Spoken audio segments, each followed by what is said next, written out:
Hello everyone, and this is the morning time. So good morning all of you.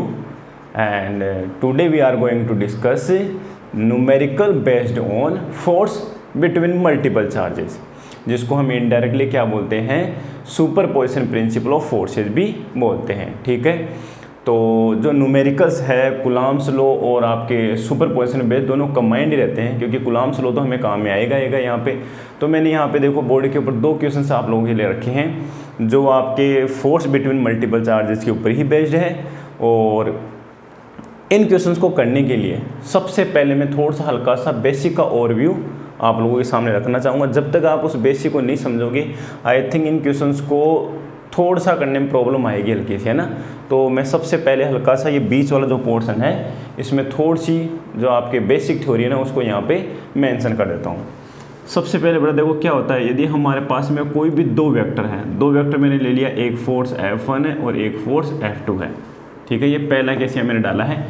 If हमारे पास में क्या दो forces है जो एक लाइन के ऊपर एक सेम डायरेक्शन के अंदर क्या कर रहे हैं, एक्ट कर रहे हैं किसी फोर्स के किसी चार्ज के ऊपर. मान लो मेरे पास में चार्ज Q है और इसके ऊपर दो अलग अलग चार्ज फोर्स लगा रहे हैं जो कि सेम डायरेक्शन में फोर्स लगा रहे हैं.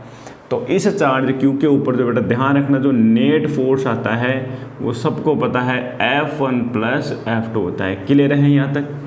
जब भी दो फोर्स सेम डायरेक्शन में होते हैं तो नेट फोर्स क्या होता है, उन दोनों फोर्सेस का सम होता है. ठीक है, दूसरी बात अगर हम बात करें किसी चार्ज के ऊपर दो फोर्स काम कर रहे हैं, एक F1 है और एक F2 है, यदि दोनों अपोजिट डायरेक्शन में है तो बच्चों ध्यान रखना इस प्लस Q के ऊपर जो नेट फोर्स होगा, है ना, जो नेट फोर्स होगा वो होगा F1 माइनस F2. या फिर कोई बच्चा ये भी कह सकता है sir F net equals to F2 minus F1 भी हो सकता है क्या, बिल्कुल F2 माइनस F1 भी हो सकता है. ये डिपेंड करेगा कि आपका दोनों फोर्सेस में से किस फोर्स का मैग्नीट्यूड ज़्यादा है. जिस फोर्स का मैग्नीट्यूड ज़्यादा होगा नेट फोर्स उसी तरफ लगेगा. क्लियर है यहाँ तक. ये दो चीज़ें तो ऑटोमेटिकली आपको डायरेक्ट ध्यान में रखनी है. तीसरी कंडीशन क्या होती है, अगर आपके पास में दो फोर्स एक F1 है और एक F2 है 90 डिग्री के ऊपर काम कर रहे हैं. ठीक है बेटा, कहाँ लग रहे हैं ये 90 डिग्री पे लग रहे हैं ना, 90 डिग्री पे एक्ट कर रहे हैं किसी चार्ज के ऊपर. मान लो यहाँ पे कोई प्लस Q चार्ज रखा हुआ है और उसके ऊपर ने देखा कि दो चार्ज अलग अलग जो चार्ज है वो इस पर फोर्स लगा रहे हैं, एक इस डायरेक्शन में लगा रहा है, एक परपेंडिकुलर इधर की तरफ लगा रहा है. तो इस प्लस Q के ऊपर बेटा ध्यान रखना जो नेट फोर्स होगा वो आपको डायरेक्ट याद रखना है रूट पहले वाले फोर्स का मैग्नीट्यूड का स्क्वायर और दूसरे वाले फोर्स के मैग्नीट्यूड का स्क्वायर. क्लियर है. अब ये फॉर्मूले आते कैसे हैं उसको हम थोड़ा सा डिस्कस कर लेते हैं. ये फॉर्मूले आते कैसे सर, ये डायरेक्ट कहाँ से कैसे आए, बाकी तो सीधा लॉजिक है, इनमें कुछ भी इधर उधर घुमाने की ज़रूरत नहीं है.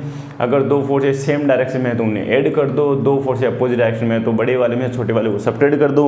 और यदि दोनों फोर्स आपके 90 डिग्री एंगल पे काम कर रहे हैं तो उनका रिजल्टेंट क्या आएगा, root F1 square plus F2 square. और रिजल्टेंट हमेशा कहाँ था, जो दोनों फोर्स आपके जिस प्लेन के ऊपर यहाँ पे काम करें, जिस लाइन के ऊपर यहाँ लगे हुए हैं, तो इनका जो इंटरसेक्शन पॉइंट है यहाँ से इनके बीचों बीच कहीं ना कहीं से निकलेगा, है ना. हमेशा यूँ नहीं कह सकते 90 डिग्री एंगल पे निकलेगा. 90 डिग्री एंगल पे तो तब आएगा जब ये F1 और F2 दोनों इक्वल अमाउंट के होते हैं. दोनों किसके होते हैं, इक्वल अमाउंट के होते हैं. तब हमेशा जो रिजल्टेंट होता है वह दोनों फोर्सों से इक्वल एंगल का करता है, सब्स्टिट्यूट करता है, बनाता है. क्लियर है यहाँ तक. चलो अब इसमें एक बच्चे ने बोला है, अभी समझ में भी आ रही होगी सर अगर ये दोनों फोर्सेज इक्वल अमाउंट के हो तो F नेट क्या आएगा. तो देखो बेटा F नेट क्या आ जाएगा हमारे पास में, किसी बच्चे ने बोला कि सर इसको भी F कंसिडर कर लो और इसको भी F कंसिडर कर लो. तो बेटा जी क्या आ रहा है 2F स्क्वायर, है ना, और क्या आ गया ये रूट 2 टाइम्स ऑफ F. मतलब ये भी कंडीशन आपको डायरेक्ट याद रखनी. जब भी हम न्यूमेरिकल करें तो ये 100 ट्रिक्स होती है जिनको डायरेक्ट आपको याद रखना है. यदि हमारे पास में दो फोर्स है जो सेम मैग्नीट्यूड के हैं और 90 डिग्री एंगल पे काम कर रहे हैं तो उनका रिजल्टेंट क्या होता है, किसी एक फोर्स का रूट 2 टाइम्स होता है. क्लियर है यहाँ तक. तीन बेसिक चीज़ समझ में आ गई. चौथी चीज़ जो इंपॉर्टेंट जो इन्हीं से इन उसी पॉइंट से ये तीनों चीज़ बनती है और वो है आपके पास जनरल फॉर्मूला. वो जनरल फॉर्मूला क्या है, एक फोर्स F1 है और एक फोर्स F2 है. दोनों किस एंगल पे काम कर रहे हैं, दोनों थीटा एंगल पे काम कर रहे हैं ना, किस चार्ज पे लग रहे हैं, किसी आवेश, है ना। तो ये मैंने ले लिया यहाँ पे एक चार्ज Q है। तो इस चार्ज के ऊपर बड़ा ध्यान रखना, जो नेट फोर्स आएगा वो आएगा F1 square plus F2 square plus 2F1 F2 cos theta. ये एक जनरल फॉर्मूला है जो आपने 11वीं क्लास में पढ़ा होगा, parallelogram of vector sums, parallelogram law of vector sums, है ना। ट्रायंगल लॉ पढ़ा होगा, उसके बाद पैरेललोग्राम लॉ आता है और फिर पॉलीगन लॉ आता है, जिनमें सबसे इंपॉर्टेंट ट्रायंगल लॉ होता है। ट्रायंगल लॉ पे ही बेस्ड होते हैं ये दोनों लॉ। तो पैरेललोग्राम लॉ क्या कहता है, अगर आपका ये वेक्टर है तो इसको ऐसे कैसे उठा के लाओ, ये इसको ऐसे कैसे ले जाओ। देखो, जब हम किसी वेक्टर को बिना डायरेक्शन ऑफ मैग्नीट्यूड भी चेंज किए एक जगह से दूसरी जगह लेके जाते हैं स्पेस में, तो वो वेक्टर क्या रहता है, अनचेंज रहता है। तो ये भी अभी F2 है तो बेटा ये भी F2 रहेगा। इसको भी ऐसे कैसे उठा के हम ले आए, थोड़ा सा तिरछा जाएगा, ये आ गया। तो इनका जो रिजल्टेंट आएगा वो ये आएगा, और इसी को मैंने क्या नियम दिया है, F नेट, है ना। जो दोनों फोर्सेस का रिजल्टेंट है वो कहाँ से पास होएगा, उन दोनों फोर्सेस के इंटरसेक्शन पॉइंट से इस पैरेललोग्राम का जो डायगोनल है, इस पैरेललोग्राम का जो डायगोनल है वो इन दोनों फोर्सेस के रिजल्टेंट को रिप्रेजेंट करता है। और उसका फॉर्मूला होता है ये, उसका फॉर्मूला आप लोगों को डायरेक्ट याद रखना। उसका फॉर्मूला क्या होता है, उसका फॉर्मूला ये होता है root F1 square plus F2 square plus 2F1 F2 cos theta. अब यहाँ पे आप theta equals to 0, theta equals to 180, theta equals to 90 put करके अभी जो मैंने 3 केस करवाए ना, वो सारे के सारे केस यहीं से आ जाएंगे। कोई बच्चा बोलेगा सर थर्ड वाला जो केस था उसको बताओ। देखिए, थीटा 90 था तो कोस 90 की वैल्यू 0, बेटा ये वाला पूरा पोर्शन हो गया। देखो आ गया ना, root F1 square plus F2 square, root के अंदर F1 square plus F2 square. तो F नेट इक्वल्स टू क्या आ गया, root F1 square plus F2 square. कब, जब दोनों फोर्स 90 डिग्री पे होंगे। क्लियर है यहाँ तक, चलो ठीक। फिफ्थ केस में क्या ले लेता हूँ, यहाँ पे फिफ्थ केस बेटा मैंने लिया है, यहाँ पे है F1 और यहाँ है F2। इन दोनों फोर्सेस के बीच एंगल कितना है, 60 डिग्री है। और दोनों फोर्स मान लो आपके सेम अमाउंट के हैं, तो बड़ा ध्यान रखना इनका जो रिजल्टेंट आएगा, जो इनके इंटरसेक्शन पॉइंट से निकलेगा, ये रहा F नेट, उसकी वैल्यू होती है किसी एक फोर्स की रूट 3 टाइम्स, किसी एक फोर्स की रूट 3 टाइम्स होती है। रूट 2 टाइम्स तो कब होएगी, जब दोनों फोर्स सेम अमाउंट के होते हैं, 90 डिग्री पे होते हैं। तो नेट फोर्स क्या होएगा, किसी एक फोर्स का रूट 2 टाइम्स होगा। यदि दोनों फोर्स 60 डिग्री पे काम कर रहे हैं तो इनका रिजल्टेंट फोर्स का मैग्नीट्यूड क्या होगा, किसी एक फोर्स का रूट 3 टाइम्स होगा। क्लियर है यहाँ तक।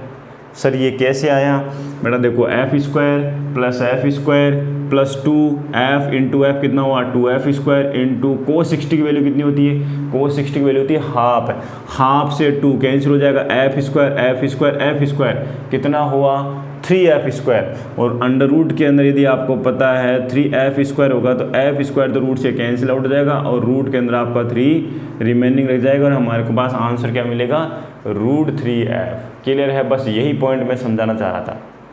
जिन बच्चों को ये पॉइंट पता है तो अब ये दोनों न्यूमेरिकल्स हो भी गए, ये जो दोनों न्यूमेरिकल ये हो जाएंगे आराम से। तो ये जो बेसिक वाला पोर्शन है इसको मिटा दो एक बार, ठीक है। चलो देखिए क्वेश्चन नंबर फर्स्ट पे आते हैं। क्वेश्चन नंबर फर्स्ट क्या कह रहा है, क्वेश्चन नंबर फर्स्ट में हमें क्या दिया हुआ है, यहाँ पे एक इक्विलेटरल ट्रायंगल है, ठीक है। इक्विलेटरल ट्रायंगल क्या होता है, जिसकी तीनों साइड इक्वल होती है और एंगल तीनों क्या होते हैं, 60 डिग्री के होते हैं, ठीक है। इसके तीनों वर्टिसेस के ऊपर 3 पॉजिटिव चार्ज रखे हुए हैं, प्लस क्यू और प्लस क्यू। वर्टिसेस है A, B और C, साइड है इस ट्रायंगल की A। तो क्वेश्चन में क्या बोला गया है, calculate the net force on any charge due to other charges. किसी भी एक चार्ज के ऊपर आपको नेट फोर्स निकालना है, जो आपके अदर चार्ज है उनकी वजह से। मतलब ये टॉपिक किस पे बेस्ड हो गया, फोर्स बिटवीन मल्टीपल चार्जेस, है ना, फोर्स बिटवीन मल्टीपल चार्जेस। हमारे पास में यहाँ 3 चार्जेस का एक सिस्टम है, 3 चार्जेस का क्या है कि सिस्टम है। तो बताओ F नेट कैसे निकालें। कोई बच्चा बोलेगा सर आप तो B पे कंसिडर कर लो, तो मैं यहाँ पे सॉल्यूशन डालता हूँ और जो B वाला चार्ज है उस पर मैं नेट फोर्स निकालने की कोशिश करता हूँ। यहाँ पे ले लेते हैं हम, थोड़ा सा बोर्ड छोटा पड़ जाएगा हमारे लिए, चलो ठीक है। यहाँ पे मैंने कंसिडर कर लिया इस जगह पे, सर यहाँ भी प्लस क्यू है, सर यहाँ भी प्लस क्यू है, और यहाँ भी प्लस क्यू, ये भी साइड ए, ये भी ए, ये भी है, ये भी आपका 60 डिग्री है, ये भी 60 डिग्री रहेगा, और ये भी 60 डिग्री रहेगा। क्लियर है यहाँ तक? चलो देखो, ये पॉजिटिव वाला इस पॉजिटिव वाले चार्ज को क्या करेगा बेटा? रिपेल करेगा। इसको मैं नेम देता हूँ F1, है ना। ये वाला चार्ज इस वाले चार्ज को क्या करेगा? रिपेल करेगा। इसको मैंने क्या नेम दे दिया? F2। सबसे पहले आप लोगों को फोर्स की डायरेक्शन पता होनी चाहिए। सबसे बड़ी गलती यही होती है कि हम फोर्स की डायरेक्शन को सही तरह से मेंशन नहीं कर पाते। कोई बच्चे अंदर की तरफ डायरेक्शन ले लेते हैं, कोई बाहर की तरफ ले लेते हैं, तो वो चीज़ ध्यान रखनी है। ट्रिक मैं बताता हूँ आपको, तरीका क्या है। जिस चार्ज के ऊपर फोर्स निकालना है ना, जिस चार्ज पे नेट फोर्स निकालना है, वो वाला चार्ज अदर चार्जेज की वजह से अट्रैक्ट हो रहा है या रिपेल हो रहा है, बस ये ध्यान रखना है। जिस चार्ज के ऊपर आपको नेट फोर्स निकालना है, वो चार्ज अदर चार्जेज की वजह से अट्रैक्ट हो रहा है या रिपेल हो रहा है, ये चीज़ हमें ध्यान में रखनी है। क्लियर है यहाँ तक? तो ये वाला चार्ज इस वाले चार्ज को क्या कर रहा है? रिपेल कर रहा है। इसको मैंने क्या नाम दे दिया बेटा? F2 दे दिया। F1 की वैल्यू क्या आई? F1 किस किस के बीच है? इनके बीच। तो क्या आ गया? K Q1 into Q2, Q1 into Q2 क्या? Q स्क्वायर, और डिस्टेंस कितनी है? A square. क्लियर है यहाँ तक? F2 कितना आएगा? आई थिंक F2 भी यही आ रहा है, K Q square divided by A square, और ये क्या होगा? Equation number 2। ठीक है, दो तरीके हैं। पिछले वाला जो वीडियो अगर आप लोगों ने नहीं देखा है, फोर्स बिटवीन मल्टीपल चार्जेस, उसमें मैंने आप लोगों को दो मेथड बताए थे। एक तो होता है डायरेक्ट मैग्नीट्यूड मेथड, और एक होता है कंपोनेंट मेथड। जिसमें कंपोनेंट मेथड में क्या करते हैं, जितने भी वेक्टर्स होते हैं उनको दो परपेंडिकुलर वेक्टर्स के अंदर क्या करते हैं, हम रिजोल्व करते हैं। तो ये F1 है, ये तो वैसे भी एक्स स्केल होंगे, तो इसको तो रिजोल्व करने की ज़रूरत नहीं है। लेकिन ये वाला जो F2 है ना, ये ना एक्स स्केल होंगे और ना ही वाई एक्स स्केल होंगे। इसलिए हम इसको क्या करते हैं, दो परपेंडिकुलर वेक्टर्स में रिजोल्व करते हैं। एक तो हो गया एक्स स्केल होंग, एक हो गया Y negative Y X scale होंग। ये तो एक दूसरा तरीका। सीधा तरीका अभी भी मैंने कॉन्सेप्ट समझाया, तो वो देखते हैं। देखिए, दो फोर्सेज हैं, दोनों फोर्सेज में एंगल हमें दिया हुआ है 60 डिग्री। ये भी 60, तो ये अपोजिट एंगल भी क्या हो जाएगा? 60, है ना। जब दो लाइनें इंटरसेक्ट करती है तो उनके अपोजिट एंगल्स क्या होते हैं? इक्वल होते हैं। अब हमें ऑटोमेटिक पता लगेगा सर ये भी फोर्स F है, ये भी फोर्स F है। देखो दोनों का मैग्नीट्यूड सेम है और इनके बीच एंगल कितना है? 60 डिग्री है। तो बेटा रिजल्टेंट कितना आ गया? अभी लास्ट में लिखवाया था, जब दो फोर्स सेम अमाउंट के होते हैं, सेम मैग्नीट्यूड के होते हैं और उनके बीच एंगल 60 डिग्री होता है, तो F नेट कितना हो गया? तो हम यहाँ क्या लिख रहे हैं? Because F1 equals to F2 and angle is 60 degree between them, so F net equals to कितना हो गया बेटा? F नेट इक्वल्स टू हो गया √3F। F दोनों में से कोई सा एक ले लो, K Q square divided by A square. ये लो, यही हमारा आंसर है। कंप्लीट, कुछ भी नहीं है, बहुत इजी क्वेश्चन था। क्लियर है यहाँ तक? और उसकी डायरेक्शन क्या रहेगी? वो किधर से निकलेगा? यहाँ से आएगा, इधर से 30 बनाएगा, इधर से 30 डिग्री एंगल बनाएगा, और ये आ गया हमारे पास में F नेट। अरे क्लियर है कि नहीं? या फिर दोबारा से रिपीट करूं? सर सबसे पहले आपने F1 कैलकुलेट किया, फिर F2 कैलकुलेट किया, दोनों का वैल्यू हमें पता लगी कुलाम्स लॉ से। इनके बीच एंगल कितना है? 60 डिग्री। अरे तो फॉर्मूला अभी भी लिखवाया है, √F1 square plus F2 square plus 2F1 F2 cos theta. Cos theta की वैल्यू 60 है, 2 से 2 आपका हाफ कैंसिल हो जाएगा। F F F तीनों F F है, तो जैसे आप सोल्व करोगे तो सीधा आंसर क्या आएगा? √3F है। और F यहाँ पे क्या है? दोनों फोर्सेस में से किसी एक फोर्स का मैग्नीट्यूड, बिकॉज दोनों का मैग्नीट्यूड क्या है? सेम है। क्लियर है यहाँ तक? दूसरे टाइप के क्वेश्चन पे चले हम यहाँ पे। चलो दूसरे टाइप के क्वेश्चन पे हम चलते हैं यहाँ पे, ठीक है। चलो देखो, दूसरे टाइप का क्वेश्चन आपको क्या दिया हुआ है, उधर बोर्ड पे लिखा हुआ है उस साइड में। वहाँ पे क्या मेंशन किया है? एक हमारे पास में स्क्वायर है। क्या गिवन है हमें? एक स्क्वायर है जिसके 4 वर्टिसेज है A B C और D। इसके ऊपर 4 फोर्सेज रखे हुए हैं, 4 चार्जेस रखे हुए हैं, +Q +Q +Q और +Q। और एक चार्ज और रखा हुआ है इस स्क्वायर के सेंटर पे। और इस क्वेश्चन में बोला गया है कि इस चार्ज पे नेट फोर्स क्या होगा? इस चार्ज पे नेट फोर्स क्या होगा। तो नेट फोर्स निकालने के लिए वही कूलम्ब्स लॉ से हम देखेंगे बाकी चार्जेस पे फोर्स किधर किधर लगा रहे हैं, डायरेक्शंस क्या है, उनका मैग्नीट्यूड क्या है, और फिर कैलकुलेट करेंगे। तो मैं इधर डायग्राम बनाता हूँ और इस क्वेश्चन को यहाँ पे सोल्व करने की कोशिश करते हैं अपन। वैसे किसी बच्चे की समझ में आ भी क्या होगा, सर नेट फोर्स 0 आ रहा है, बिल्कुल नेट फोर्स 0 ही आएगा। कैसे आएगा वो देखते हैं। यहाँ पे प्लस क्यू, यहाँ भी प्लस क्यू चार्ज है, यहाँ भी प्लस क्यू चार्ज है, यहाँ भी प्लस क्यू चार्ज है। ये प्लस वाला इसको बेटा क्या कर रहा है, इधर देखो इसको रिपेल कर रहा है। इसको आप प्लस मान लो है ना, माइनस मान लो तो भी 0 आएगा। आप करके देखना ना, फोर्स की डायरेक्शन है वो चेंज हो जाएगी। ये वाला जो चार्ज है इधर वाला, ये भी इसको क्या करेगा, रिपेल करेगा। ये इधर वाला चार्ज इसको रिपेल करेगा, ये वाला चार्ज भी इसको इधर रिपेल करेगा। मतलब इसको मैंने दे दिया F1, इसको दे दिया F2, इसको दे दिया मान लो F3, इसको दे दिया F4। ये डिस्टेंस A, ये भी A, ये भी A, ये भी A, और पूरे डायगोनल की जो वैल्यू है A, B, C और D, डायगोनल की जो लेंथ है कौन कौन सी, एक तो हो गई आपकी AC, एक हो गई बेटा आपकी क्या BD। ये कितनी होती है, √2 टाइम्स ऑफ A होती है। सबको पता है क्या, स्क्वायर का जो डायगोनल होता है उसकी साइड का √2 टाइम होता है। इसका मतलब सर ये टोटल डिस्टेंस √2 टाइम है, तो मुझे बताओ इसको अगर मैं सेंटर को दे दूँ, ये डिस्टेंस, ये डिस्टेंस, ये डिस्टेंस, ये डिस्टेंस कितनी हो जाएगी, इसकी हाफ हो जाएगी। और इसकी हाफ ही तो होगी। सेंटर यहाँ से सब जगह से क्या होता है, सेम डिस्टेंस होता है। जब हमें ये डिस्टेंस टोटल पता है तो ये वाली डिस्टेंस, ये डिस्टेंस, ये डिस्टेंस, ये डिस्टेंस हम आराम से कैलकुलेट कर सकते हैं। कितनी हो जाएगी वो, इस डिस्टेंस का भी हाफ हो जाएगी। इसका मतलब हमारे पास में डिस्टेंसेस क्या क्या हो गई, OD कितनी है, OA कितनी है, OB कितनी है, और इक्वल टू OC कितनी है, कितनी हो गई, √2 टाइम्स A डिवाइडेड बाई 2, तो कितना हो गया A बाई √2। ठीक है, सभी वर्टिसेस से डिस्टेंस क्या आएगी, A बाई √2। अब मुझे एक चीज़ बताओ, सभी फोर्सेज इक्वल अमाउंट के हैं कि नहीं। यहाँ पे आपको देख लो F1 equals to F2 equals to F3 equals to F4। कैसे निकालें, कूलम्ब्स लॉ से करो। देखिए Q into capital Q into small q divided by distance का स्क्वायर। डिस्टेंस कितनी है, A बाई √2 का होल स्क्वायर। तो बेटा कितना आ गया, जैसे हम होल स्क्वायर करते तो 2KQ divided by A square. यार A स्क्वायर बाई 2 तो 2 ऊपर चला जाएगा। ये सभी फोर्सेस की वैल्यू सेम यही आएगी। F1 भी ये आएगा, F2 भी आएगा, F3 भी आएगा और F4 भी यही आएगा। ठीक है यहाँ तक।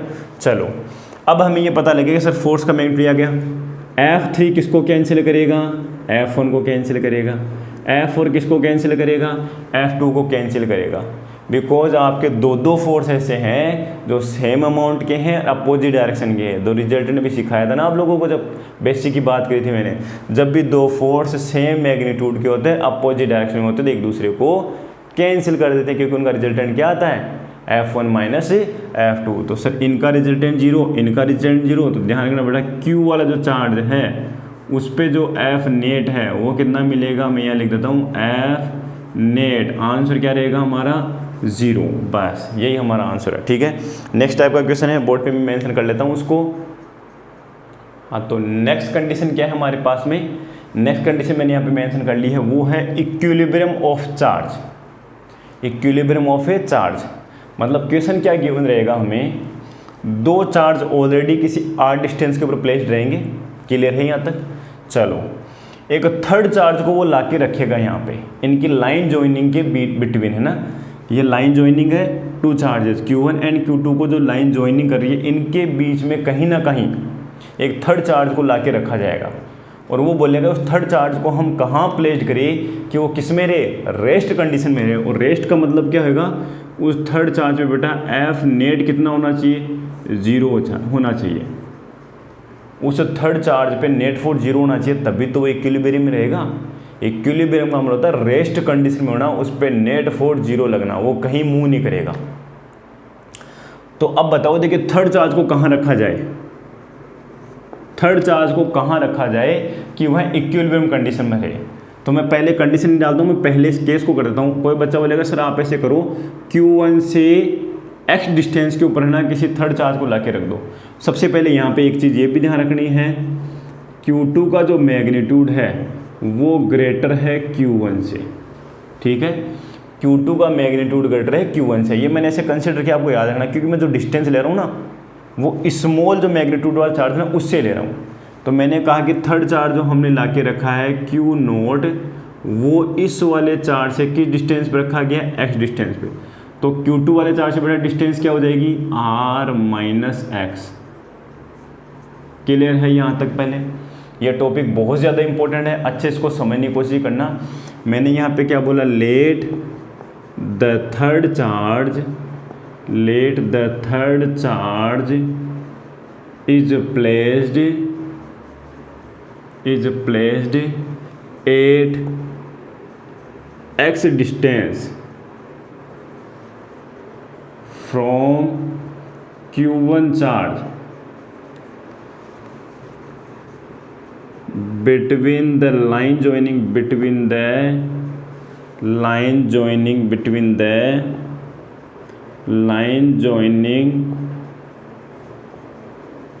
two charges, ठीक है। मैंने बोला है कि थर्ड चार्ज को हम कहाँ प्लेस कर रहे हैं, स्मॉल मैग्नीट्यूड वाले चार्ज से x डिस्टेंस के ऊपर प्लेस कर रहे हैं। तो जो लार्जर मैग्नीट्यूड वाला चार्ज है उससे डिस्टेंस कितनी हो जाएगी, r minus x.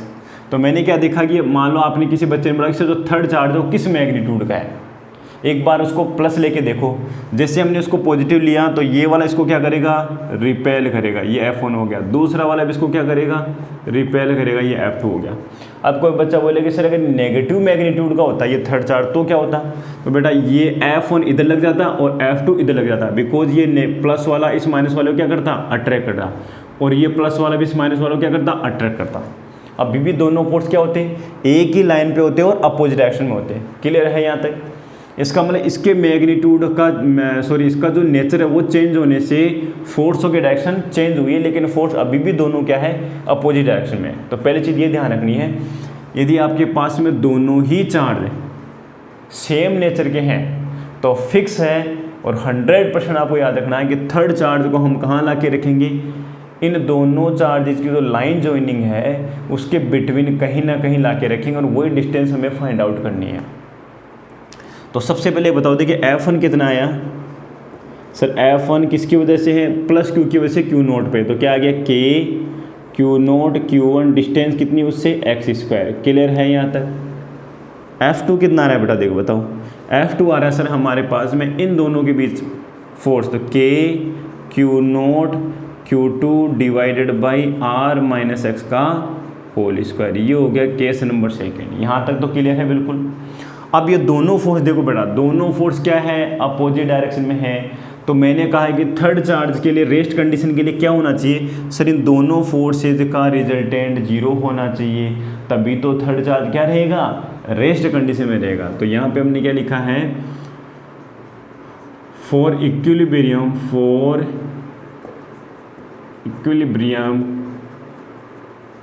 Of third charge,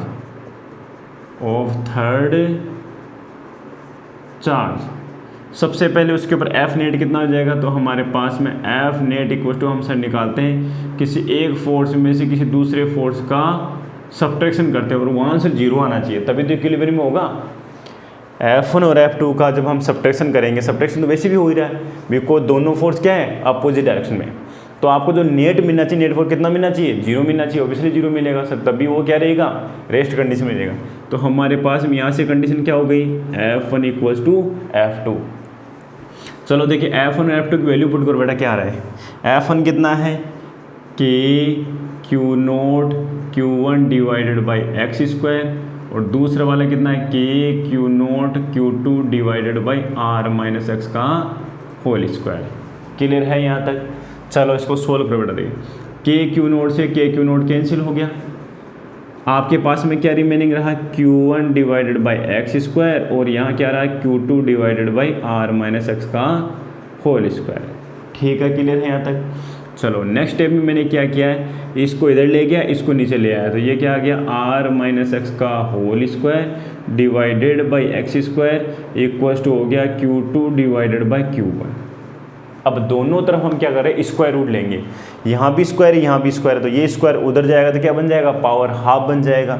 तो हमारे पास में क्या आ रहा है, R minus X upon X equals to root, sir ये हो रहा है Q2 अपॉन Q1 और वैल्यू आ रही है प्लस माइनस, क्योंकि अनरूट से जैसे वैल्यू निकालेंगे दो वैल्यूज होती है, एक प्लस में होगी एक माइनस में होगी। चलो ठीक है, इसके आगे हमने अगर सोल्व किया, x को मैंने r को मैंने x से डिवाइड किया तो r/x, फिर x को x से डिवाइड किया तो कितना आ गया 1 इक्वल टू कितना आ रहा है plus minus under root Q2 upon Q1। ठीक है सर, 1 को उधर आप सेंड कर दो वहाँ पे इक्वेशन में, तो 1 जैसे जाएगा तो प्लस का हो जाएगा, तो प्लस का 1 plus minus root Q2 upon Q1। मुझे चाहिए था x, इसका रेसिप्रोकल किया बेटा तो ये आ रहा है x/r equals to 1 divided by 1 plus minus root Q2 upon Q1। यहाँ तक क्लियर है? तो बड़ा जी देखो बताओ, देखिए x इक्वल्स टू कितना आ गया सर, x इक्वल्स टू आ गया सर, यहाँ पे हम सेंड कर देंगे r को, और यही हमारे पास में एक जनरल फॉर्मूला आ गया जो हर टाइप का क्वेश्चन इससे ही होएगा। जनरल टाइप का फॉर्मूला हमारे पास में क्या आया है sir, x equals to r divided by 1 plus minus Q2 upon Q1। इसका मतलब x की दो वैल्यूज होने वाली है।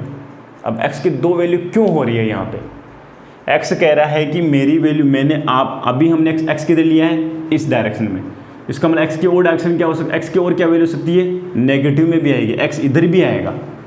क्या इधर थर्ड चार्ज पॉसिबल है क्या? किसी बच्चे ने बोला कि सर थर्ड चार्ज रख के देखो, ये प्लस वाला भी इसको रिपेल करेगा, ये प्लस वाला भी इसको रिपेल करेगा, मतलब ये इक्विलिब्रियम कंडीशन में हो ही नहीं सकता। तो फिर वो प्लस वो दो वैल्यू क्यों आ रही है x की, वो दो वैल्यू इसलिए आ रही है अभी दोनों चार्जेज सेम नेचर के हैं, पॉजिटिव पॉजिटिव या नेगेटिव नेगेटिव।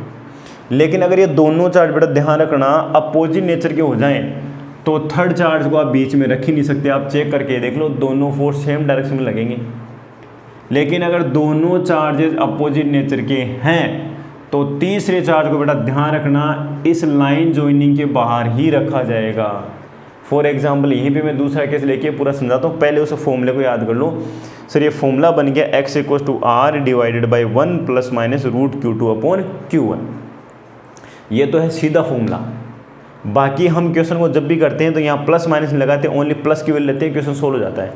लेकिन मैंने इसको आगे क्यों बढ़ाया कि x की दो वैल्यूज पॉसिबल है इस टाइप के न्यूमेरिकल्स में, और वो कौन सी बेटा उसको देखो अच्छी तरह से। मैं इसको पूरे क्वेश्चन को करवा रहा हूँ, बस पहले तो इस फॉर्मूले को याद करना है, x equals to r divided by 1 plus minus root Q2 upon Q1।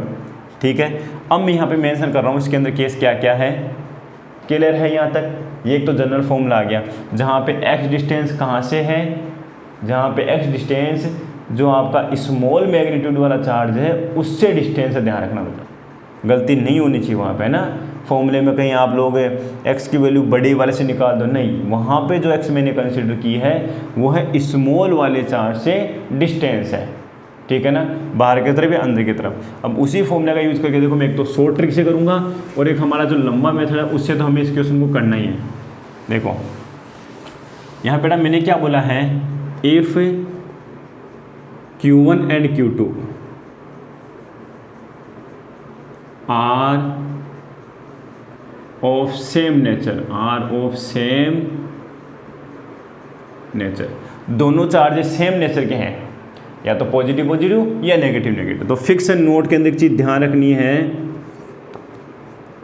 Then the third charge should be placed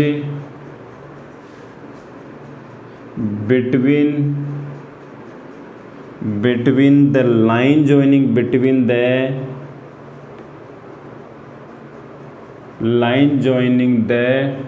two charges for its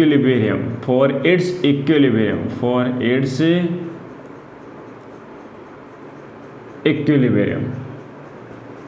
ठीक है ना, मैंने बोला कि अगर उस थर्ड चार्ज को आपको इक्विलिब्रियम रखना है तो उस थर्ड चार्ज को उन दोनों चार्जेस की जो लाइन जॉइनिंग है उनके बिटवीन कहीं ना कहीं रखना है। कौन से केस में? जब आपके दोनों चार्जेस क्या रहेंगे, सेम नेचर के रहेंगे।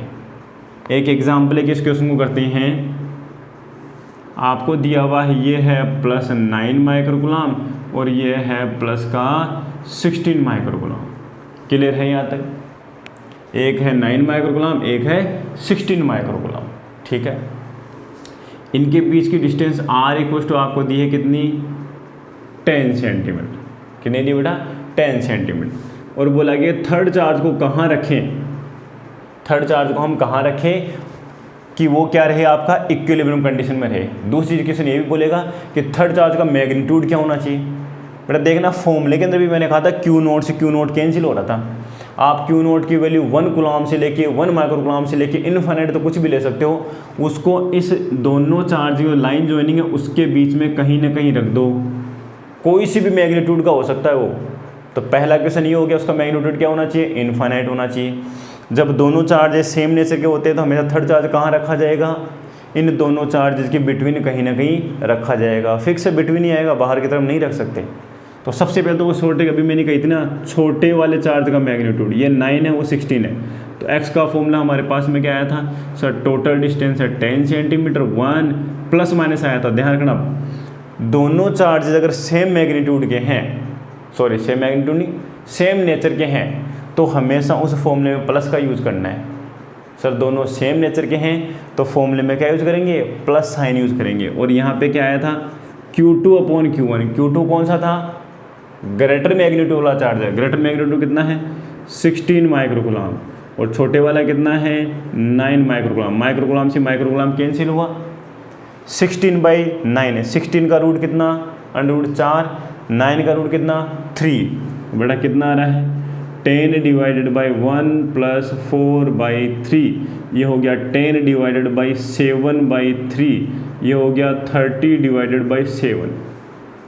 30 डिवाइडेड बाई 7। और 30 डिवाइडेड बाई 7 कितना हो गया? 4.28 सेंटीमीटर। इसका मतलब ये हो गया उस थर्ड चार्ज को स्मॉलर वाले चार्ज से, मतलब स्मॉल मैग्नीट्यूड वाला चार्ज से 4.28 के डिस्टेंस पे रखेंगे तो वो चार्ज इक्विलिब्रियम कंडीशन में होगा। बस, इसके अलावा कोई केस नहीं है। ठीक है, दूसरा बड़ा प्रोसेस क्या है? अभी हमने क्या था, पहले F1 निकालना फिर F2 निकालना, दोनों को इक्वल कर लेना। जैसे आप सोल्व करते हुए चलोगे तो वही x की दो वैल्यू आने वाली नहीं, केवल आपको x की पॉजिटिव वैल्यू लेनी है। ऑटोमेटिक फॉर्मूला के ये आ जाएगा। अगर कोई बराबर सर प्लस माइनस लेंगे, अरे तो प्लस माइनस लेंगे तो फिर x की दो वैल्यू मिलेगी, और x की दो वैल्यू आप सोल्व करना, कोई दिक्कत नहीं है। एक वैल्यू तो ये आएगी, एक वैल्यू और आएगी, वो पॉसिबल नहीं रहेगी। क्यों नहीं रहेगी पॉसिबल? वो नेगेटिव में आएगी।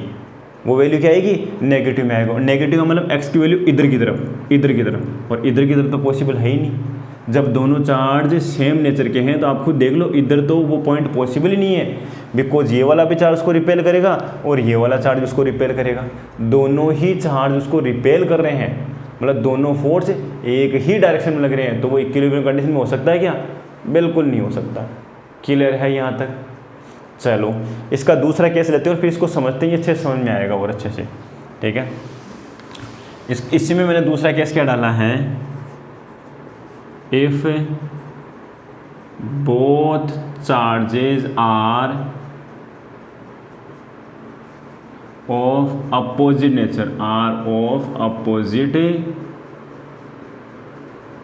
nature, then for equilibrium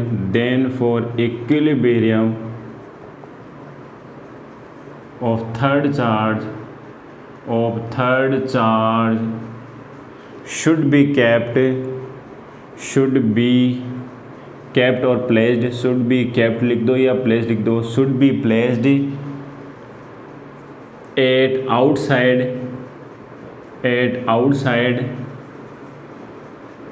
the line joining, at outside the line joining the two charges, line joining the two charges, and it should be kept and towards the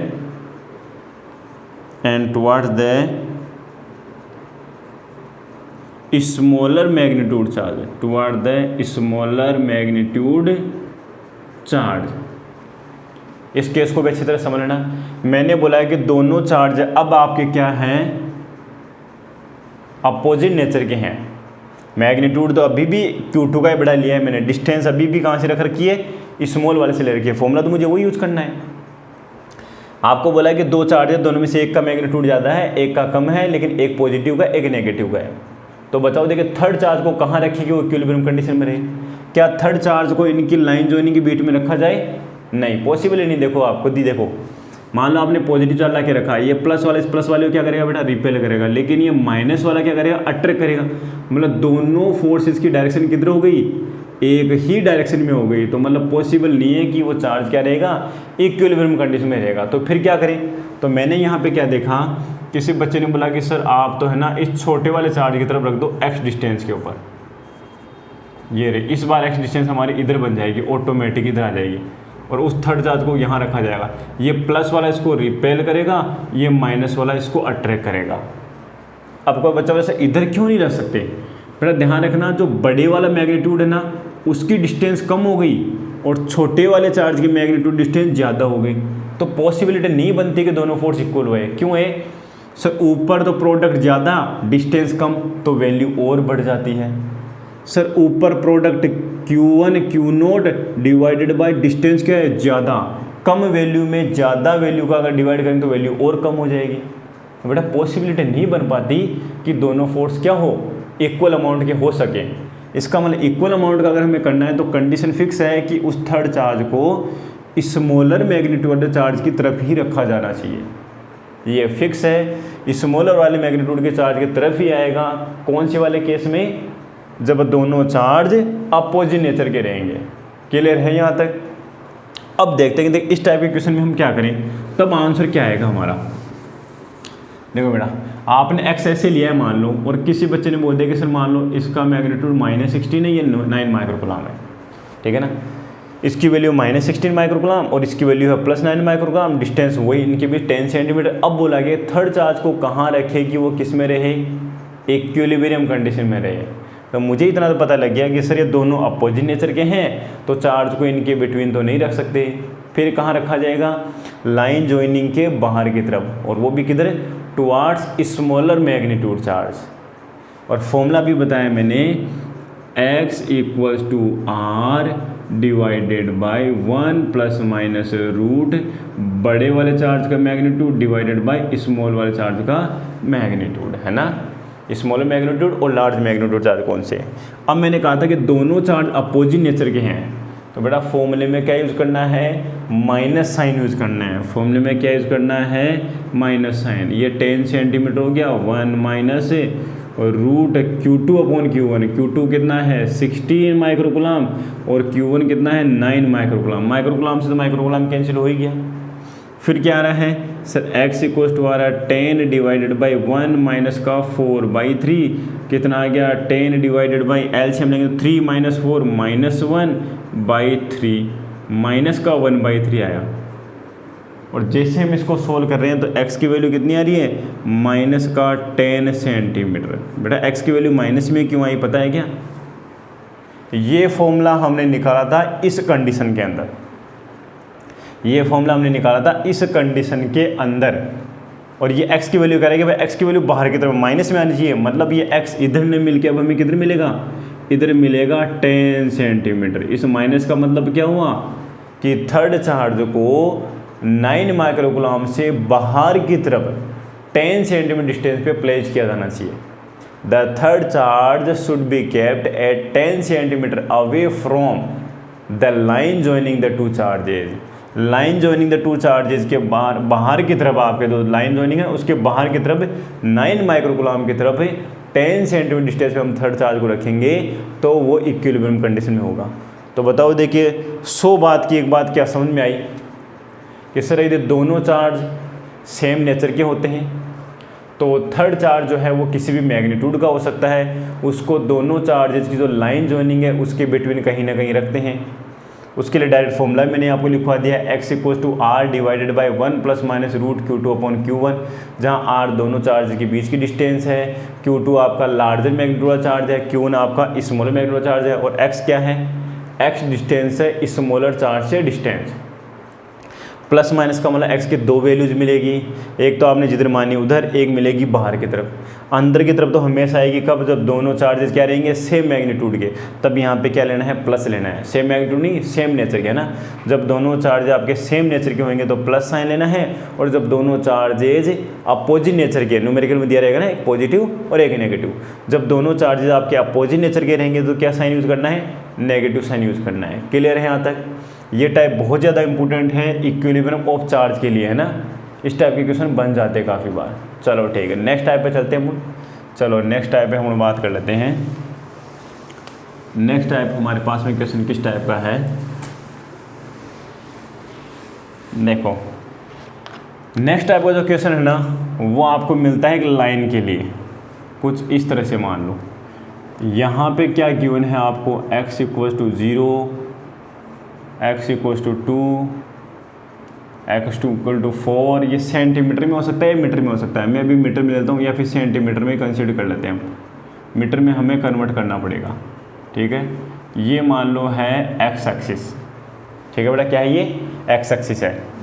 यहाँ पे आपको क्या दिया है, यहाँ तो है charge q equals to 1 microcoulomb, यहाँ है charge q equals to 2 microcoulomb. इसको q1 कंसिडर, इसको q2 कर लेते हैं। और ये q3 है हमारे पास में, ये है -2 माइक्रोकूलम। कितना बेटा, ये है -2 माइक्रोकूलम। अब इस पे क्या बोला गया है कि जो ये बीच वाला चार्ज है, ठीक है ना, ये जो हमारे पास यहाँ बीच में चार्ज आ रहा है, इस पे नेट फोर्स क्या होएगा। तो हमें क्या फाइंड आउट करना है, find out net force on charge Q2 equals to 2 microcoulomb placed at x equals to 2 centimetre. ये हमारा एक नेक्स्ट टाइप का क्वेश्चन हो गया, फोर्स बिटवीन मल्टीपल चार्जेस के लिए। तो क्या करें, वही हमें तो पूरी कंडीशन देखनी पड़ेगी। सर फोर्स किधर किधर क्या लग रहे हैं, तो मैं डायग्राम एक बार दोबारा से बनाता हूँ। बहुत सिंपल सा क्वेश्चन है और आप लोग इसको कर भी लोगे, फिर भी मैं इसको क्वेश्चन को बता देता हूँ। Q1 की वैल्यू कितनी है बेटा, 1 माइक्रोकूलम। Q2 हमारे पास में कितना है, Q2 है हमारे पास में 2 माइक्रोकूलम। और Q3 हमारे पास में कितना है, -2 माइक्रोकूलम। ढंग से देखना, ये प्लस का है, ये प्लस वाला, ये प्लस वाला इस प्लस वाले चार्ज को क्या करेगा बेटा, रिपेल करेगा। इसको हम नेम देते हैं F1। ये नेगेटिव वाला इस वाले पे जब फोर्स लगाएगा, ये नेगेटिव वाला जब इस पे फोर्स लगाएगा तो कैसा लगाएगा, अट्रैक्टिव फोर्स। इसको मैं नेम दे दिया F2। दो ही फोर्स है बस, 3 चार्जेस का सिस्टम है। F1 F2 अगर हमें पता लग जाए तो दोनों क्या हो गए, सेम डायरेक्शन में ऐड कर लेंगे, हो गया F नेट। अभी कंडीशन बताई थी ना जब हमने बेसिक स्टार्ट किया था, जब दोनों फोर्स सेम मैग्नीट्यूड के होते हैं, जब दोनों फोर्स क्या होते हैं, आपके सेम डायरेक्शन में होते हैं, तो हमेशा क्या हो जाते हैं, ऐड हो जाते हैं। देखो अभी यहाँ पे सबसे पहले हमने डिस्टेंस देखी, x equal to 0, x equal to 2 centimetre, x equal to 4 centimetre, यही था। सबसे पहले हम F1 निकाले थे। F1 किस किस के बीच, इन दोनों के बीच। तो क्या आ गया बेटा, Q1 की वैल्यू यहाँ पे मैं एक बार फॉर्मूला पहले पुट करता हूँ, Q1 Q2 divided by distance कितनी है, 2 सेंटीमीटर और 0 सेंटीमीटर बीच की डिस्टेंस कितनी हो जाएगी, 2 सेंटीमीटर का स्क्वायर, ठीक है ना। अब सेंटीमीटर को हमें मीटर में कन्वर्ट करना पड़ेगा। जब भी हम सेंटीमीटर को मीटर में कन्वर्ट करते हैं तो क्या आता है, 10⁻⁻² से क्या करते हैं, मल्टीप्लाई करते हैं। कैसे, 1 सेंटीमीटर इक्वल होता है कितना, 10⁻² मीटर। सबको पता है नहीं ये 1 सेंटीमीटर इक्वल टू क्या होता है, 10⁻² मीटर। तो देखो यहाँ पे था 2 सेंटीमीटर, उसको कन्वर्ट कर दिया 2 × 10⁻²। स्क्वायर लगाओ तो इसको तो स्क्वायर लगाना पड़ेगा। के की वैल्यू सबको पता है 9 × 10⁻⁹। Q1 कितना है, 1 माइक्रोकूलम। Q2 कितना है बेटा, 2 माइक्रोकूलम, ठीक है। और नीचे क्या आ रहा है, 4 × 10⁻⁻⁴। क्लियर है यहाँ तक। चलो देखिए F1 को सोल्व करके बताओ कितना आया। 9 को 2 से मल्टीप्लाई किया 18, 10⁻⁻⁶, 10⁻⁻⁶, 10⁻⁻12 है। और यहाँ कितना है, प्लस का 9, -12 और +9 कितना हुआ, सर ये हो गया 10⁻³ डिवाइडेड बाई कितना है, 4 × 10⁻⁻⁴।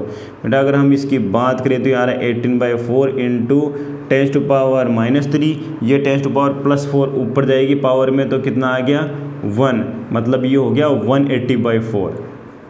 कितना आ गया फोर्स हमारे पास में 180/4 आ गया है ना। 180/4 को जैसे हम यहाँ पे सोल्व करते हैं कितना टाइम्स जा रहा है, ये गया सर 4 टाइम्स, रिमेनिंग हुआ 2 45 का न्यूटन आ चुका है हमारे पास में। पहला फोर्स आ चुका है, पहला फोर्स हमारे पास आ चुका है 45 न्यूटन। चलो F2 को फाइंड आउट करते हैं। F2 के लिए क्या आएगा, K Q2 और Q3 के बीच है, K Q2 Q3 divided by distance. देखो बेटा ध्यान से ढंग से, लेकिन डिस्टेंस में गलती होती है, 4 और 2 सेंटीमीटर बीच डिस्टेंस कितनी आएगी, 2 सेंटीमीटर आएगी ना, 2 सेंटीमीटर का स्क्वायर। सेंटीमीटर को हमें क्या करना है, मीटर में कन्वर्ट करना है, तो 10⁻⁻2 का होल स्क्वायर। K की वैल्यू क्या, 9 × 10⁻9, ठीक है। Q2 कितना है 2 और ये भी कितना है 2, तो 2 × 2 कितना हो गया बेटा 4, और ये भी माइक्रोकुलाम ये भी माइक्रोकुलाम, तो 10⁻6 × 10⁻6 कितना हो गया 10⁻12 आ गया। क्लियर है यहाँ तक। माइनस का साइन है तो माइनस का साइन फोर्थ में हम नहीं लेते हैं, पता है ना इस चीज़ का। मल्टीप्लाई किया 2 × 2 4, 10⁻6 × 10⁻12, नीचे कितना आ रहा है, नीचे आ रहा है 4 × 10⁻4, 4 से 4 कैंसिल हुआ, ऊपर वैल्यू कितनी आ रही है 9 × 10⁻³ डिवाइडेड बाई 10⁻⁴। सिमिलरली कितना हो गया 10⁻1, और ये हो गया हमारे पास में 90 न्यूटन, 90 न्यूटन आ गया। बस कैलकुलेशन थोड़ी सी है, इसमें कैलकुलेशन करना है। अब देखो F1 और F2 बेटा दोनों क्या हैं, सेम डायरेक्शन में है, तो बताओ देखिए इस Q2 पे F नेट कितना आएगा, तो ऑटोमेटिक हमने बोल दिया F net equals to F1 + F2 Y side में लिखेंगे, because F1 and F2 are in same direction, दोनों क्या है सेम डायरेक्शन में हैं। तो हमारे पास में F नेट इक्वल्स टू कितना आ गया, F1 कितना है हमारे पास में, F1 है 45 न्यूटन और वो कितना है 90 न्यूटन, तो कितना हो गया हमारे पास में, आई थिंक 135 न्यूटन। यही हमारा क्या है लास्ट और फाइनल आंसर है। क्लियर है यहाँ तक, आई थिंक कोई प्रॉब्लम नहीं आई होगी, बिल्कुल सिंपल सा था और हमने इसको कैलकुलेट कर लिया। इसी टाइप के क्वेश्चन बनते हैं, एक टाइप का क्वेश्चन और लेते हैं, उस पर भी थोड़ी प्रैक्टिस करते हैं। चलो ठीक है, नेक्स्ट टाइप का जो क्वेश्चन है ना वो थोड़ा सा मैं हल्का सा डिफ़िकल्ट कर लेता हूँ। नेक्स्ट टाइप का जो क्वेश्चन है वो आपको क्या दिया हुआ है, मान लो ये हम कोऑर्डिनेट लेते हैं, ये एक्स एक्सिस है और ये वाई एक्सिस है। क्लियर है यहाँ तक। 3 चार्जेस का सिस्टम ले लेते हैं हम, 3 चार्जेस का सिस्टम ले लेते हैं हम, ये एक्स एक्सिस है। यहाँ तो हो गया आपका 0,0 कोऑर्डिनेट, यहाँ पे एक चार्ज रखा हुआ है Q1 जिसकी वैल्यू मैं लेता हूँ बेटा कितनी 1 माइक्रोकुलाम, जिसकी वैल्यू कितनी है 1 माइक्रोकुलाम। यहाँ से 2 सेंटीमीटर डिस्टेंस पे x equals to 2 centimetre, 2 centimetre distance पे एक अदर चार्ज रखा हुआ है 2 माइक्रोकुलाम। क्या रखा हुआ है 2 माइक्रोकुलाम। क्लियर है। और इस y एक्सिस के ऊपर भी y इक्वल्स टू 2 सेंटीमीटर दूरी पे ना, y equals to 2 centimetre distance पे एक चार्ज Q3 रखा है जिसकी वैल्यू भी कितनी है 2 माइक्रोकुलाम, जिसकी वैल्यू भी कितनी है 2 माइक्रोकुलाम है। क्लियर है यहाँ तक। चलो ठीक है, ये आपके कुछ इस तरह से रखे हुए हैं। अब बोला जाएगा यहाँ पे आपको कि इस वाले चार्ज के ऊपर नेट फोर्स कितना होगा, इस वाले चार्ज के ऊपर नेट फोर्स कितना होगा इन अदर चार्जेस की वजह से। तो बेटा बताओ देखिए कैसे इसको कैलकुलेट करें हम। थोड़ा सा न्यूमेरिकल को और सिंपल बनाना था हमें। ये तो डिस्टेंस आपको 2 सेंटीमीटर दी ना, ये दे देते हम √3 सेंटीमीटर। थोड़ा सा हम न्यूमेरिकल को सिंपल कर लेते हैं। ये डिस्टेंस आपको दी है √3 सेंटीमीटर। क्लियर है यहाँ तक। अब इस वाले चार्ज पे नेट फोर्स क्या होगा। आई थिंक क्वेश्चन समझ में आ गया होगा। ये हमारे पास में एक्स वाई कोऑर्डिनेट एक अपने सिस्टम लिया है जिसमें एक्स एक्सिस के ऊपर तो ओरिजिन के ऊपर तो Q1 चार्ज 1 माइक्रोकुलाम रखा है और x इक्वल टू 2 सेंटीमीटर पे हमारे पास इधर 2 सेंटीमीटर लेके 1 सेंटीमीटर ले लेता हूँ मैं, है ना, सॉरी 1 सेंटीमीटर लेता हूँ, क्वेश्चन बहुत ही टफ हो जाएगा फिर।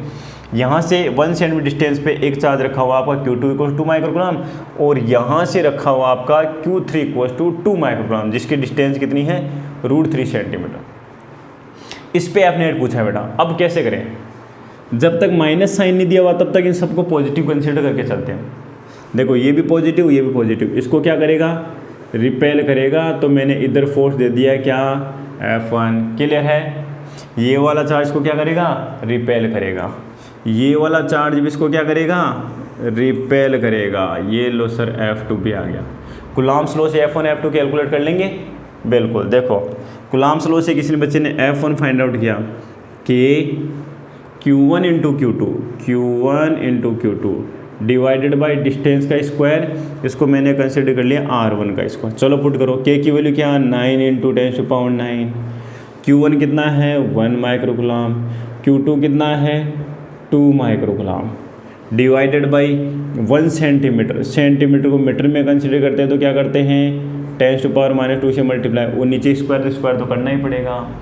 क्या आ रहा है आंसर, देखिए सर ये आ रहा है हमारे पास में 9 इंटू 2 18, 10⁻⁹ -6 10⁻⁻12 है, -12 प्लस 10⁻⁹ कितना हुआ, 10⁻⁻3। नीचे वैल्यू कितनी आ रही है सर, 1 का स्क्वायर 1 और 10⁻⁻2 का स्क्वायर 10⁻⁻4। ये आ गया 18 इंटू 10⁻⁻3। ये माइनस का 4 ऊपर जाएगा तो क्या बन जाएगा, प्लस का 4। 10⁻⁻3 प्लस 4 कितना हुआ, प्लस का 1 है ना, 10⁻1 तो मतलब 10 ही हो गया। तो आंसर क्या आ गया, 180 न्यूटन। मतलब ये वाला फोर्स तो हो गया हमारे पास में कितना, 180 न्यूटन। अब बात करते हैं हम किसकी, F2 की। F1 को मिटा दूँ, F1 की वैल्यू हमारे पास आ चुकी है। अब हम बात कर लेते हैं F2 की। चलो देखिए F2 कितना आ रहा है, F2 आ रहा है sir K Q2 and Q3 के बीच लग रहा है। तो Q2 into Q3 divided by distance कितनी कंसिडर कर लेते हैं हम, R2 का स्क्वायर। देखो K की वैल्यू कितनी है, 9 इंटू 10⁻⁹, ठीक है। Q2 कितना है, 2 माइक्रोकूलम, तो 2 इंटू 10⁻⁻6। Q3 कितना है, वो फिर 2 इंटू 10⁻⁻6 डिवाइडेड बाई इनके बीच की डिस्टेंस। बेटा ये डिस्टेंस निकालनी है अपने को। अब बताओ ये डिस्टेंस कैसे निकालते हैं, पाइथागोरियन थ्योरम से निकालेंगे। सिंपल सी बात है सर, इसका स्क्वायर तो आपके पास में कितना आ गया, √3 का स्क्वायर प्लस ये डिस्टेंस कितनी है, 1 का स्क्वायर। तो कितना हो गया, √3 का स्क्वायर, रूट आपका 3 होता है, प्लस 1 कितना हो गया, 4 का रूट कितना हो गया, 2 सेंटीमीटर। बेटा ध्यान रखना ये डिस्टेंस कितनी हो गई हमारे पास में, 2 सेंटीमीटर। ये डिस्टेंस कितनी हो गई हमारे पास में, 2 सेंटीमीटर। तो ये आ गया 2 इंटू सेंटीमीटर को मीटर में कन्वर्ट करेंगे और स्क्वायर लगा दिया। ये समझ में आया ना कैसे निकाला है। अरे बेस का स्क्वायर प्लस परपेंडिकुलर स्क्वायर, ये बराबर क्या आता है हमारे पास में, हाइपोटेनस का स्क्वायर। तो हाइपोटेनस कैसे निकालते हैं, अंडर रूट बेस का स्क्वायर और परपेंडिकुलर का स्क्वायर। जैसे हमने निकाला 2 सेंटीमीटर आ गया, डिस्टेंस तो हमें चाहिए थी। चलो जैसे हम इसको सोल्व करते हैं तो क्या आ रहा है, 9 इंटू 2 इंटू, पहले इसको नीचे सोल्व कर लेते हैं। तो हमारे पास में आ रहा है 18 इंटू 2 इंटू 10⁻⁹ -12। अभी जो क्या सेम टू सेम वापस वो का वही आ रहा है। नीचे स्क्वायर किया तो 4 इंटू 10⁻⁻4। देखो बेटा 2 से इसको 2 से 2 टाइम्स, इसको यहाँ से कैंसिल किया तो 9 टाइम।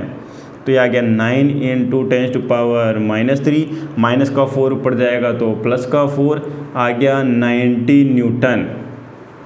ठीक है, -3 प्लस 4 कितना हुआ, प्लस का 1, मतलब 10 से मल्टीप्लाई किया तो आंसर क्या हुआ, 90 न्यूटन। यहाँ तक क्लियर है।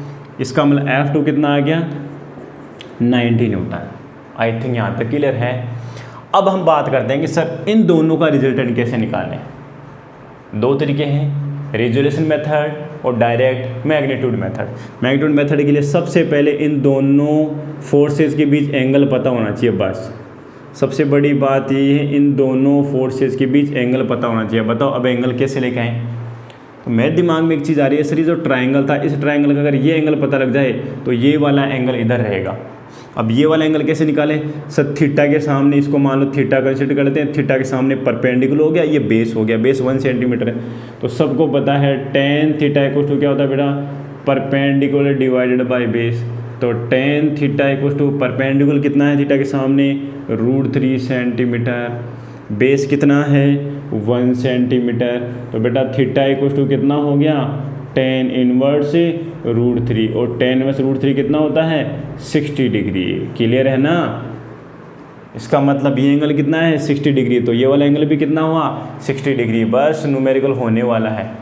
सर दोनों फोर्सेस के बीच अगर एंगल मिल जाए, अरे तो बचा ही क्या, फिर फॉर्मूला लिखवा रखा है ना, अभी भी लिखवाया था, √f1² + f2² + 2f1f2 cos theta. तो 60 डिग्री मिल गया। तो अब देखो इस न्यूमेरिकल कैसे करें, थोड़ा सा कैलकुलेटर की जरूरत पड़ेगी हमें।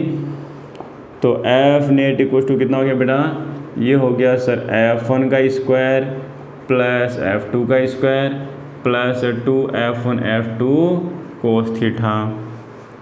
f1 कितना है 180² f2 कितना है 90² 2f1 कितना है 180, f2 कितना है 90 × cos 60 डिग्री। और cos 60 की वैल्यू कितनी होती है 1/2, तो ये आ गया हाफ, ये हाफ आ गया ना, हाफ होती है cos 60 की वैल्यू। देखो हाफ को यहाँ से ये कैंसिल कर दिया, अब बचा क्या, इधर बचा है 180 × 90। थोड़ी सी कैलकुलेशन लंबी जाएगी क्योंकि बड़ी वो वैल्यूज है हमारे पास में। 180 का स्क्वायर करना है आपको, 90 का स्क्वायर करना है और 180 × 90 को मल्टीप्लाई, तीनों को ऐड करना है और कैलकुलेटर की हेल्प से इसका आंसर आपको सोल्व करना है। बस ये मैंने डेटा अपने मन से लिए हैं थोड़ा सा कॉम्प्लेक्स बनाने के लिए न्यूमेरिकल को, इसलिए कैलकुलेशन में थोड़ी सी कैलकुलेटर जरूरत पड़ रही है। ठीक है, आई थिंक आज जो मैंने क्वेश्चंस करवाए हैं बहुत अच्छे से समझ में आए होंगे। बिल्कुल एकदम स्लोली मैंने यहाँ पे डिस्कस किया है। इसी तरह से आप लोगों को वीडियो को पूरा कंप्लीट देखना है, तब भी एक एक पॉइंट समझ में आएगा। काफ़ी बच्चे क्या करते हैं, वीडियो शुरू में चल रहे हैं उसको स्किप करते जाते हैं और लास्ट टाइम फिर देखते सर ऑनलाइन में तो कुछ समझ में आता ही नहीं है। बिल्कुल ऑनलाइन में बहुत अच्छे समझ में आता है अगर आप एक एक स्टेप को 1 बाय 1 ढंग से अच्छे से समझने की कोशिश करते हैं। ठीक है बच्चों, तो आज के लिए इतना ही काफ़ी है। क्लास को हम देते हैं रेस्ट मोड के ऊपर।